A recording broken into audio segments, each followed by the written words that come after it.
എല്ലാവർക്കും നമസ്കാരം. Astro thoughts by Anitha Raghunath എന്ന എൻ്റെ വീഡിയോ ചാനലിലേക്ക് സ്വാഗതം. പൂയം നക്ഷത്ര ജാതരെ പറ്റി പറയുവാനാണ് ഈ വീഡിയോയിലൂടെ ഉദ്ദേശിക്കുന്നത്. അവർക്ക് 2025 ഉണ്ടായ ഗ്രഹമാറ്റങ്ങൾ ഏത് രീതിയിൽ സ്വാധീനിക്കുന്നു എന്ന് പറയുവാനും ഈ വീഡിയോയിലൂടെ ഉദ്ദേശിക്കുന്നു. വ്യാഴമാറ്റവും ശനിമാറ്റവും രാഹുകേതുക്കളുടെ ആക്സിസ് മാറ്റവും വളരെ ഒരു പ്രാധാന്യം അർഹിക്കുന്നത് തന്നെയാണ്. അതായത് ശനി 2.5 വർഷ കാലയളവിലോളം ഈ ഒരു രാശിയിൽ സ്ഥിതി ചെയ്ത് ഫലം പ്രദാനം ചെയ്യും. അതുപോലെ തന്നെ രാഹുകേതു മാറ്റവും 1.5 വർഷ കാലയളവിൽ ഉള്ള ഒരു രാശിമാറ്റമാണ്. വ്യാഴമാകട്ടെ 1 വർഷ കാലയളവിലുമാണ്. വ്യാഴത്തിന് ഈ വർഷത്തിലെ മറ്റൊരു പ്രത്യേകത, അത് പല രാശികളിലായിട്ട് മാറി ഒരു ഫലം തരാനുള്ള ഒരു കഴിവും ഈ ഒരു വർഷം ഉണ്ട് എന്നുള്ളതിനാൽ ഈ ഒരു രാശി മാറ്റങ്ങൾ വളരെ പ്രാധാന്യം അർഹിക്കുന്നത് തന്നെയാണ്. 8 നക്ഷത്രങ്ങൾ വാൽക്കണ്ണാടി പോലെ ആകാശത്ത് കാണപ്പെടുന്നതിനെ പൂയം നക്ഷത്രം എന്ന് പറയപ്പെടുന്നു. ഇതിൻ്റെ ദേവത വ്യാഴമാണ്. പശുവിൻ്റെ അകിടാണ് ചിഹ്നം. ഇന്ദ്രനീലമാണ് രത്നം. രാശി കർക്കിടകം. രാശിയാധിപൻ ചന്ദ്രൻ. എപ്പോഴും പ്രസന്നതയും സന്തോഷവും പൂയം നക്ഷത്ര ജാതരുടെ ലക്ഷണങ്ങളാണ്. എന്നാൽ നിസാര കാര്യങ്ങൾക്ക് പോലും ഇവർ കോപിക്കുകയും ചെയ്യും. വാക്സാമർത്ഥ്യം, കർമ്മകുശലത, പൊതുവിജ്ഞാനം എന്നിവ ഇവർക്കുണ്ടായിരിക്കും. ഒരു നിശ്ചിത കാര്യത്തിന് വേണ്ടി കഠിനമായി പ്രയത്നിക്കാൻ ഇവർക്ക് കഴിയുന്നു. പരാജയങ്ങൾ ഇവരെ നിരാശപ്പെടുത്തുന്നുമില്ല. ഗുരുഭക്തിയും മതനിഷ്ഠയുമുള്ളവരാണ് ഈ നക്ഷത്രക്കാർ. ഏറ്റെടുത്ത ചുമതലകൾ ആത്മാർത്ഥമായിട്ടും സത്യസന്ധമായിട്ടും നിർവഹിക്കും. മിതവ്യയവും സൂക്ഷ്മതയും ഇവർക്കുണ്ടായിരിക്കും. ആത്മവിശ്വാസം മൂലം ഇവർ ഉയർന്ന നിലയിൽ എത്തിച്ചേരും. കുടുംബസ്നേഹികളായ ഇവർ അതിഥി സൽക്കാര പ്രിയരായിരിക്കും. വസ്തുതകൾക്ക് നിരക്കാത്തത്ര ശുഭാപ്തി വിശ്വാസം പ്രദർശിപ്പിക്കും. എങ്കിലും മനസ്സിൻ്റെ ചാഞ്ചല്യം ഇവരുടെ ഒരു പ്രത്യേകതയാണ്. പെട്ടെന്നായിരിക്കും ഇവർ അസ്വസ്ഥരാകുന്നത്. ഇവരുടെ ബാല്യകാലം ചിലപ്പോൾ ക്ലേശകരമായിരിക്കും. വീടിനോടും കുടുംബത്തോടും ഒന്നിച്ചു കഴിയാൻ ഇവർ എപ്പോഴും ആഗ്രഹിക്കുന്നു. ഔദ്യോഗിക വിദ്യാഭ്യാസം നേടിയവരേക്കാൾ ലോകപരിജ്ഞാനം ഇവർക്കുണ്ടായിരിക്കും. രോഗബാധയ്ക്ക് കൂടുതൽ സാധ്യതകളുള്ള ശരീരപ്രകൃതിയായിരിക്കും. പൂയം നക്ഷത്രത്തിൽ ജനിച്ച സ്ത്രീകൾ സമ്പന്ന നിലയിലേക്ക് പടിപടിയായി ഉയർത്തപ്പെടുന്നത് കാണാം. സൗന്ദര്യവും സന്താനങ്ങളും സൗഭാഗ്യവും ഈ നക്ഷത്രക്കാരികൾക്ക് പ്രതീക്ഷിക്കാവുന്നതാണ്. കുളിച്ച് അണിഞ്ഞൊരുങ്ങുന്നതിലിവർ പ്രത്യേകം വൈദഗ്ധ്യം തന്നെ പ്രദർശിപ്പിക്കുന്നു. ആമാശയ രോഗങ്ങൾ, ശ്വസന രോഗങ്ങൾ, അഗ്നിമാന്ദ്യം തുടങ്ങിയ രോഗങ്ങൾക്ക് വേഗം വിധേയരാകുന്ന കൂട്ടരാണിവർ. കൃഷി ഡിപ്പാർട്ട്മെൻറ്റ്, മരാമത്ത്, ഗുമസ്ത ജോലി, കപ്പൽ ജോലി, എണ്ണ കമ്പനി മുതലായവയുമായി ബന്ധപ്പെട്ട തൊഴിലുകളിൽ ഇവർ ശോഭിക്കും. മകം, ഉത്രം, ചിത്തിര, കുംഭക്കൂറിൽപ്പെട്ട അവിട്ടമര, ചതയം, പൂരിട്ടാതി മുക്കാൽ ഭാഗം ഇവ ഇവരുടെ പ്രതികൂല നക്ഷത്രങ്ങളാണ്. പൂയം, അനിഴം, ഉത്രട്ടാതി നക്ഷത്രങ്ങളിൽ ക്ഷേത്രദർശനം തുടങ്ങി പുണ്യകർമ്മങ്ങൾക്ക് ഉത്തമം.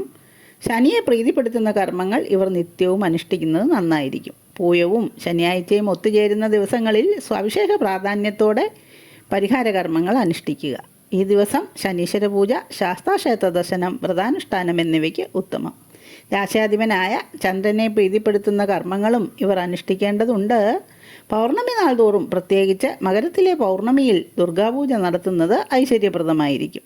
ശനി പ്രീതികരമായ കറുത്തതും നീലയുമായ വസ്ത്രങ്ങൾ, ചന്ദ്രപ്രീതികരമായ വെളുത്ത വസ്ത്രങ്ങൾ എന്നിവ ഇവർക്ക് അനുകൂലമാണ്. ശനിയാഴ്ചകളിൽ ഇവർ അരയാൽ പ്രദക്ഷിണം നടത്തുന്നതും ഐശ്വര്യപ്രദമാണ്. ഓം ബൃഹസ്പതയെ നമ എന്ന മന്ത്രം ഇവർക്ക് ജപിക്കുന്നത് നന്നായിരിക്കും. നക്ഷത്രം മൃഗം ആടാണ്. വൃക്ഷം അരയാൽ. ഗണം ദേവഗണം. യോനി പുരുഷയോനി. പക്ഷി ചകോരമാണ്. ഭൂതം ജലവുമാണ്. ഇത്രയുമൊക്കെയാണ് പൂയം നക്ഷത്ര ജാതരെ പറ്റി പൊതുവായി പറയേണ്ട കാര്യങ്ങൾ. ഇനി അറിയേണ്ടത് പൂയം നക്ഷത്ര ജാതരുടെ വിംശോത്തരി ദശയെ പറ്റിയാണ്. അപ്പോൾ അവരുടെ ദശാകാരം ചിന്തിക്കുമ്പോൾ പൂയം നക്ഷത്ര ജാതർ ശനിദശയിലാണ് ജനനം. ശനിദശ ഒരു മനുഷ്യായുസിൽ 19 വർഷമാണ് അനുഭവിക്കേണ്ടി വരുന്നത്. അപ്പോൾ ഈ ഒരു 19 വർഷകാലത്തിൽ പൂയം നക്ഷത്ര ജാതർ അവർ ജനിക്കുമ്പോൾ ചന്ദ്രൻ ഈ പൂയം നക്ഷത്രത്തിൽ എത്ര ചെന്നു എന്ന് കണക്കാക്കിയിട്ട് വേണം 19 വർഷത്തിൽ എത്ര വർഷമാണ് ഇവർക്ക് ഇവരുടെ ജീവിതകാലത്തിൽ ശനി അനുഭവിക്കേണ്ടി വരുന്നത് എന്ന് മനസ്സിലാക്കിക്കൊള്ളണം. അപ്പോൾ പൂയം ആദ്യ പാദത്തിലൊക്കെ ആണെങ്കിൽ ശനി 19 വർഷത്തിൽ ഭൂരിഭാഗവും അനുഭവിക്കേണ്ടി വരും. അതല്ല പൂയം നക്ഷത്രം അവസാന പാദത്തിലൊക്കെ ആണെങ്കിൽ ശനി കുറച്ച് നാൾ മാത്രമേ ശനിദശാകാലം ഇവർക്ക് അനുഭവിക്കേണ്ടി വരികയുള്ളൂ.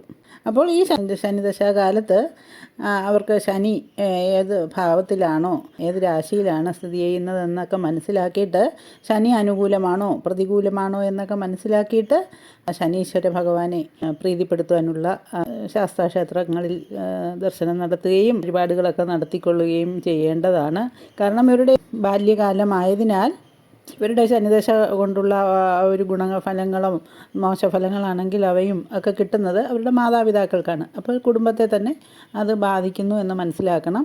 അതുകൊണ്ട് നിർബന്ധമായിട്ടും ഇവരുടെ ആ ഒരു ദശാകാലത്ത് ശനി എവിടെ നിൽക്കുന്നു എന്നൊക്കെ ജാതകത്ത് പരിശോധനയ്ക്ക് ശേഷം വേണ്ട പരിഹാരങ്ങളൊക്കെ നടത്തിക്കൊള്ളണം. ബാലാരിഷ്ടകളൊക്കെ മാറ്റാനായിട്ട് അവർക്ക് വേണ്ട വഴിപാടുകൾ അവരുടെ മാതാപിതാക്കൾ ചെയ്യേണ്ടതുണ്ട്. പിന്നെയുള്ളൊരു 17 വർഷക്കാലം ബുധദശയാണ്. ബുധദശയിലും ബുധൻ ജാതകത്തിലെ സ്ഥിതിയൊക്കെ മനസ്സിലാക്കണം. ബുധന് ബലമുണ്ടോ അതോ മൗഢ്യമാണോ എന്നൊക്കെ മനസ്സിലാക്കിക്കൊണ്ട് ഭാവസ്ഥിതിയുമൊക്കെ മനസ്സിലാക്കി ബുധനെ പ്രീതിപ്പെടുത്താനായിട്ട് ശ്രീകൃഷ്ണ ക്ഷേത്രങ്ങളിലൊക്കെയാണ് ദർശനം നടത്തേണ്ടതും വഴിപാടുകൾ അനുഷ്ഠിക്കേണ്ടതും. പിന്നെയുള്ളൊരു 7 വർഷക്കാലം കേതുദശയാണ്. വിഘ്നങ്ങൾക്ക് പ്രത്യേകിച്ച് കാരണമൊന്നും വേണ്ടാത്ത കേതുവിനെ പ്രീതിപ്പെടുത്തുവാനായിട്ട് ഗണപതി ഭഗവാനെയാണ് പ്രാർത്ഥിക്കേണ്ടത്. അതുപോലെ ചാമുണ്ഡി ദേവിയെയും ഒക്കെ പ്രാർത്ഥിക്കുന്നത് കേതു കൊണ്ടുണ്ടാകുന്ന ദോഷങ്ങൾക്കൊക്കെ ഒരു പരിഹാരമാകുന്നതാണ്. കേതുവിന് പ്രത്യേക രാശി ക്ഷേത്രമോ ഒന്നുമില്ലാത്തതിനാൽ കേതു നിൽക്കുന്ന രാശി അധിപനെ പ്രീതിപ്പെടുത്തുന്നതും കേതുവിൻ്റെ പ്രീതിക്ക് ഗുണകരമായിരിക്കും. പിന്നെ അടുത്ത ശുക്രദശയാണ്. 20 വർഷകാലമാണ് ഈ ശുക്രദശ അനുഭവിക്കേണ്ടത്. ശുക്രദശയിൽ ദുർഗാദേവിയെയൊക്കെ പ്രീതിപ്പെടുത്തണം എന്നുള്ളത് മനസ്സിലാക്കണം. പിന്നെ അടുത്തൊരു 6 വർഷകാലം ആദിത്യദശയാണ്. ആദിത്യദശയിൽ ശിവഭഗവാനെയാണ് പ്രീതിപ്പെടുത്തേണ്ടത്. ആദിത്യൻ്റെയും രാശിസ്ഥിതിയും ഭാവസ്ഥിതിയും ഒക്കെ മനസ്സിലാക്കിയിട്ട് ഭഗവാനെ പ്രീതിപ്പെടുത്തേണ്ട വഴിപാടുകൾ നടത്തേണ്ടതാണ്. ആദിത്യദശയിൽ പൊതുവേ ചൂടുള്ള ഒരു സമയമാണ്. ശിവന് ധാര തുടങ്ങിയ വഴിപാടുകൾ ആ ഒരു ആദിത്യൻ്റെ ആ ചൂടിനെ കുറയ്ക്കുവാൻ ഉപകരിക്കുമെന്ന് മനസ്സിലാക്കുക. പിന്നെ അടുത്തൊരു 10 വർഷകാലം ചന്ദ്രദശയാണ്. ചന്ദ്രദശയിൽ ചന്ദ്രൻ്റെ പക്ഷബലമൊക്കെ മനസ്സിലാക്കിക്കൊണ്ട് ചന്ദ്രൻ്റെ ഭാവസ്ഥിതിയുമൊക്കെ മനസ്സിലാക്കി ചന്ദ്രപ്രീതിക്കായിട്ട് ദേവീക്ഷേത്രങ്ങളിലൊക്കെയാണ് വഴിപാടുകൾ നടത്തേണ്ടത്.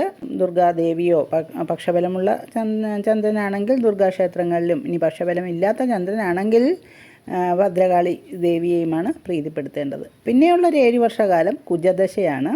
കുജദശയിലും കുജൻ്റെ ഭാവസ്ഥിതിയും അതുപോലെ തന്നെ രാശിസ്ഥിതിയുമൊക്കെ മനസ്സിലാക്കിയിട്ട് കുജനെ പ്രീതിപ്പെടുത്തേണ്ടതുണ്ട്.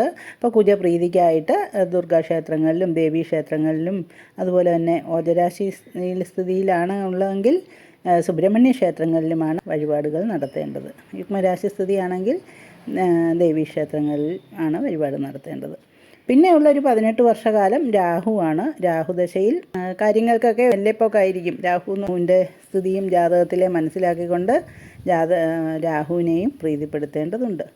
പിന്നെ അപ്പോഴത്തേക്കും ഏകദേശം ഒരു പ്രായമായ അവസ്ഥ വാർദ്ധക്യസ്ഥിതിയൊക്കെ ആവുമല്ലോ. അപ്പോൾ പിന്നെയുള്ള വ്യാഴദശയൊക്കെ അനുഭവിക്കാൻ ദീർഘായുസുള്ളവർക്ക് മാത്രമേ സാധ്യമാവുകയുള്ളൂ. എന്നാലും പിന്നെ ഒരു 16 വർഷകാലം വ്യാഴദശയാണ്. വ്യാഴദശയിൽ മഹാവിഷ്ണു ക്ഷേത്രങ്ങളിലൊക്കെ ദർശനം നടത്തി വേണ്ട സഹസ്രനാമം പോലെയുള്ള ജപങ്ങളുമൊക്കെ പരിശീലിക്കുന്നത് നന്നായിരിക്കും. 120 വർഷം വരെയുള്ളൊരു വിംശോത്തരി ദശയുടെ കാലയളവാണ് ഞാനിപ്പോൾ ഇവിടെ പറഞ്ഞത്. ഇനി പൂയം നക്ഷത്ര ജാതർക്ക് 2025 ആ ഒരു ഗ്രഹങ്ങളുടെ രാശി മാറ്റം ഏതെല്ലാം രീതിയിൽ ബാധിക്കുന്നു എന്ന് നോക്കാം. പ്രധാന ഗ്രഹങ്ങളായ ശനി 2025 മാർച്ച് 29 ഇവർക്ക് ഇവരുടെ 9ാം ഭാവത്ത് ആയ മീനത്തിലോട്ടാണ് ശനിയുടെ സ്ഥിതി വന്നിരിക്കുന്നത്. 9ാം ഭാവം എന്ന് പറഞ്ഞാൽ ദൈവാധീനവും ചിന്തിക്കുന്ന ഭാവമാണ്. അവിടെയാണ് ശനിയുടെ നിൽക്കുന്നത്. അപ്പോൾ ദൈവാധീനം കുറച്ച് കുറയും എന്ന് തന്നെ വേണം മനസ്സിലാക്കാൻ. അപ്പോൾ 9ൽ ശനി നിന്നാൽ ശത്രുതയും ബന്ധനപ്രാപ്തിയും സ്വന്തം ധർമ്മപ്രവൃത്തിക്ക് വിഘ്നവുമാണ് ആചാര്യൻ ഫലം പറഞ്ഞിരിക്കുന്നത്. അതുകൊണ്ട് തന്നെ ഇവർ ശനിദോഷ പരിഹാരങ്ങൾ അനുഷ്ഠിക്കേണ്ടതാണ്. ശനീശ്വരനെ പ്രീതിപ്പെടുത്തിയാൽ ഈ ഒരു ദോഷം നമുക്ക് ഒരു പരിധി വരെ മാറ്റിയെടുക്കാമെന്നറിയുക. അപ്പോൾ അതിനായിട്ട് ശനിയാഴ്ച ദിവസങ്ങളിൽ വ്രതമെടുക്കുന്നത് നന്നായിരിക്കും. അതുപോലെ തന്നെ ശനിയാഴ്ചകളിൽ ശാസ്താക്ഷേത്ര ദർശനം നടത്തുന്നതും നവഗ്രഹ ക്ഷേത്രങ്ങളിൽ ശനീശ്വര പ്രീതിയൊക്കെ വരുത്തുന്നത് നന്നായിരിക്കും. ശനീശ്വരനെ പ്രീതിപ്പെടുത്തുവാനായിട്ട് മാസത്തിൽ ഒരു ശനിയാഴ്ചയെങ്കിലും എള്ള് നിവേദ്യം ശാസ്താവിന് നടത്തുന്നത് നന്നായിരിക്കും.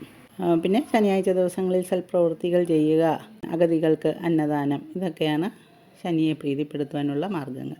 പിന്നെ ഇനി അടുത്തത് വ്യാഴമാറ്റത്തെ പറ്റിയാണ് പറയേണ്ടത്. വ്യാഴമാറ്റം ഇവർക്ക് 12-ലാണ്, അതായത് ഇവരുടെ വേസ്ഥാനത്താണ് വ്യാഴം എന്നുള്ളതും ഒരു ദുർവ്യയമൊക്കെ തന്നെയാണ് കാണിക്കുന്നത്. ഇവർക്ക് വ്യാഴം അത്ര തന്നെ അനുകൂലാവസ്ഥയിലല്ലെങ്കിൽ പോലും ഒക്ടോബർ മുതൽ ഉള്ള വ്യാഴം വീണ്ടും അവർക്ക് ജന്മത്തിലോട്ട് വരുന്നു. ഒരു 3 മാസക്കാലം. ആ ഒരു സമയത്ത് വേണ്ടത്ര സമാധാനം കുടുംബജീവിതത്തിൽ ഉണ്ടാവുകയും ദാമ്പത്യ ഐക്യത ഉണ്ടാവുകയും ഒക്കെ ചെയ്യും. ബൃഹത്തായ വികസന പദ്ധതി ആസൂത്രണ സംഘത്തിൽ ഉൾപ്പെടുവാനിട വന്നതിനാൽ ആത്മാഭിമാനം തോന്നാനുള്ളൊരു സമയമാണത്. അപ്പോൾ കുടുംബബന്ധം നിലനിർത്താനും സ്വത്ത് തർക്കം പരിഹരിക്കാനും വിട്ടുവീഴ്ച മനോഭാവം സ്വീകരിക്കുകയും ചെയ്യും. നിരവധി കാര്യങ്ങൾ നിഷ്കർഷയോടുകൂടി ചെയ്തു തീർക്കുന്നതിനാൽ ആത്മസംതൃപ്തി ഉണ്ടാകുന്ന ഒരു സമയമാണത്. സ്വയം ഭരണാധികാരം ലഭിച്ചതിനാൽ ആത്മാർത്ഥമായി പ്രവർത്തിച്ച് സർവ്വകാര്യങ്ങളും ലക്ഷ്യപ്രാപ്തി നേടുവാൻ ഉള്ളൊരു സമയമാണ്. പിന്നീട് ആ ഒരു സമയം ഡിസംബറിൽ മാറിയതിന് ശേഷം പിന്നെ ആ ഒരു സമയം വരുന്നത് ജൂണിലെ വ്യാഴമാറ്റം വരുമ്പോഴാണ്. കാരണം ഈ ഡിസംബറിന് ശേഷം വീണ്ടും അത് ഇപ്പോൾ ഉള്ള ആ ഒരു വ്യയസ്ഥാനത്തേക്ക് മാറും.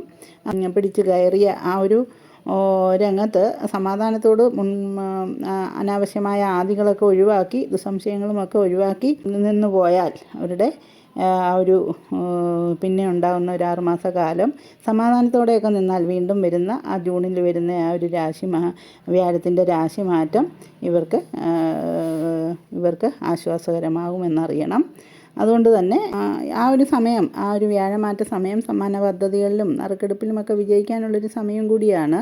പിന്നെ പിന്നെയും ആ രാശി വ്യയസ്ഥാനത്തോട്ട് വ്യാഴം മാറുന്നു എന്നുള്ളത് അറിഞ്ഞുകൊണ്ട് വേണം പിന്നെയുള്ള പ്രവർത്തനങ്ങളിലൊക്കെ നിങ്ങൾ ഏർപ്പെടുവാൻ എന്നറിയണം. പിന്നെ രാഹുകേതു മാറ്റമാണ്. രാഹുകേതു മാറ്റം നോക്കിയാലും ഇവർക്ക് രാഹു അഷ്ടമത്തിലും കേതു 2-ലുമായിട്ടാണ് സ്ഥിതി ചെയ്യുന്നത്. അതും പരിഹാരം വേണ്ടത് തന്നെയാണ്. രാഹുപ്രീതി വരുത്തുക. രാഹുപ്രീതി വരുത്തുവാനായിട്ട് നാഗക്ഷേത്രങ്ങളിൽ വേണ്ട വഴിപാടുകളൊക്കെ നടത്തുക. ഐല്യപൂജയൊക്കെ നടത്തുന്നത് നന്നായിരിക്കും. അതല്ലെങ്കിൽ അവരുടെ ജന്മനാൾ തോറും സർപ്പസന്നിധികളിൽ വേണ്ട 100 പാലും പോലെയുള്ള വഴിപാടുകൾ നടത്തുക. കേതുപ്രീതിക്കായിട്ട് ഗണപതി ഭഗവാനെയും പ്രീതിപ്പെടുത്തേണ്ടതുണ്ട്. ഇപ്പോൾ അവർക്ക് അനുഭവിച്ചുകൊണ്ടിരിക്കുന്ന ദശ കൂടി കണക്കിലെടുക്കണം. ഇവർക്ക് ദശ അനുകൂലമാണെങ്കിൽ ഈ ചാരമാറ്റം വലിയ പ്രശ്നങ്ങളൊന്നും ഇല്ലാതെ തന്നെ മുമ്പോട്ട് പോകും. എന്നിരുന്നാൽ ദശ അനുകൂലമല്ലെങ്കിൽ നിർബന്ധമായും ഇവർ വേണ്ട വഴിപാടുകളൊക്കെ ചെയ്ത് അവരുടെ ആ ഒരു ദോഷങ്ങൾക്കൊക്കെ നിവൃത്തി ഉണ്ടാക്കിക്കൊള്ളണം. ഈ വക ഗ്രഹപ്പിഴയ്ക്ക് വേണ്ട പ്രതിവിധിയൊക്കെ ചെയ്യുകയാണെങ്കിൽ വലിയ പ്രയാസങ്ങളൊന്നും നേരിടില്ല എന്ന് തന്നെ വിശ്വസിക്കാം. ദശാനാഥനെ കൂടി പ്രീതിപ്പെടുത്തേണ്ടതുണ്ട്. അങ്ങനെയൊക്കെ ചെയ്യുകയാണെങ്കിൽ അത് അവരവരുടെ കുടുംബക്ഷേത്രങ്ങളെയും ഒക്കെ ദർശിച്ച് വേണ്ട വഴിപാടുകളൊക്കെ നടത്തിക്കൊണ്ടു വന്നാൽ ഈ ഒരു ക്ലേശകരമായ വിഷമസന്ധിയും മാറി അവർക്ക് അനുകൂലമായൊരു ഫലങ്ങളൊക്കെയാണ് ഇനി വരുന്ന ഒരു ഗ്രഹങ്ങളുടെ മാറ്റം കൊണ്ട് പ്രതീക്ഷിക്കേണ്ടത്. വീഡിയോ ഏവർക്കും ഉപകാരപ്പെടുമെന്ന് വിശ്വസിക്കുന്നു. ഉപകാരപ്പെടുകയാണെങ്കിൽ ലൈക്ക് ചെയ്യുകയും ഷെയർ ചെയ്യുകയും സബ്സ്ക്രൈബ് ചെയ്യുകയും ചെയ്യണേ. ജ്യോതിഷപരമായ നിങ്ങളുടെ സംശയങ്ങൾക്ക് എൻ്റെ വാട്സാപ്പിൽ ബന്ധപ്പെടാവുന്നതാണ്. നന്ദി, നമസ്കാരം.